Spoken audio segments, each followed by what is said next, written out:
Assalamu alaikum wa rahmatullah, chers frères et sœurs. Le Coran, c'est le livre d'Allah. C'est le livre d'Allah qu'Allah nous a descendu des sept cieux et qui est un énorme bienfait sur nous. Cependant, ce bienfait, il a aussi des droits. C'est une responsabilité. Nous avons des droits envers le Coran. Alors, quels sont les droits du Coran? Quelles sont les obligations des musulmans par rapport au Coran? Il y en a 5. Premièrement, c'est la lecture. On doit régulièrement lire le Coran. Ça, c'est quelque chose qui est vraiment indispensable pour notre âme. Veille à ce que tu as un peu de lecture du Coran tous les jours. Deuxièmement, c'est la mémorisation. Il faut mémoriser le Coran. C'est une obligation collective, hein, une fard kifaya sur la communauté. Il faut qu'il y ait des gens parmi notre communauté qui mémorisent le Coran du début jusqu'à la fin. Et mémoriser la Fatiha, c'est une obligation pour chaque musulman.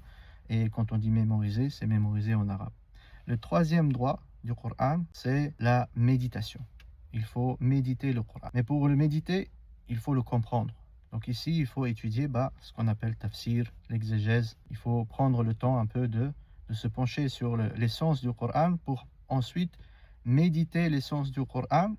Et cette méditation-là, va nous pousser à accomplir le quatrième droit du Coran, qui est la mise en pratique. Parce que tu ne peux pas pratiquer véritablement le Coran si tu n'as pas auparavant médité sur ses sens. Et puis, il y a le cinquième droit du Coran qui est la guérison.